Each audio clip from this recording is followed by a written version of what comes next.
Il est humain de marcher avec la foule. Il est divin de marcher seul. Si un homme suit le grand nombre, va et vient avec la marée, on peut dire de lui, voilà bien l'homme, cela lui ressemble. Mais suivre un principe, résister à la marée, c'est avoir dans sa vie quelque chose de Dieu. Quoi de plus naturel que de faire un compromis avec sa conscience pour se plier au goût du monde et à la mode religieuse? N'y a-t-il pas tout à gagner? Sacrifie l'un et l'autre, prononce la voix de Dieu sur l'autel du devoir et de la vérité.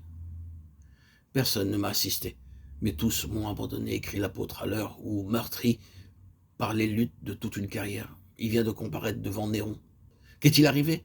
Peu de choses. Il a seulement risqué sa tête pour rendre compte d'une croyance contraire à la doctrine du monde romain.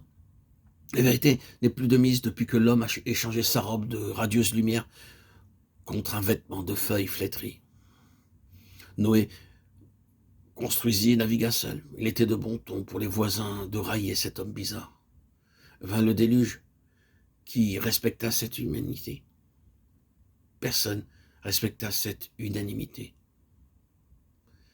Abraham voyagea et adora seul. Les sodomites souriaient de ce simple berger. Ils suivaient la mode. Elle leur coûta cher. Daniel dîna et pria seul. Élie sacrifia seul et resta seul à clamer les exigences de Dieu. Jérémie prophétisa et pleura seul. Jésus aima et mourut seul. Et du chemin solitaire qu'il propose à ses disciples, il dit « Étroite est la porte et resserrez le chemin qui mène à la vie. Et il y en a peu qui les trouvent. » Et quant au traitement qu'ils allaient recevoir de ceux qui suivent en nombre la voie large, voici ce qu'il en dit. Si vous étiez du monde, le monde aimerait ce qui est à lui. Mais parce que vous n'êtes pas du monde, à cause de cela, le monde vous hait. Dans le désert, le peuple qui était censé représenter sur la terre le témoignage de Dieu, encensait Abraham et persécutait Moïse. Sous les rois, ils encensaient Moïse et persécutaient les prophètes. Sous Caïphe, il encensait les prophètes et persécutait Jésus.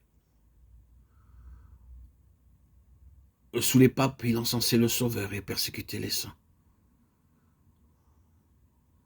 Et il se trouve aujourd'hui une foule de gens, aussi bien dans l'Église que dans le monde, pour applaudir à la courageuse persévérance des patriarches et des prophètes, des apôtres et des martyrs, et pour traiter de fous et de buter ceux qui font preuve au temps présent d'une semblable fidélité.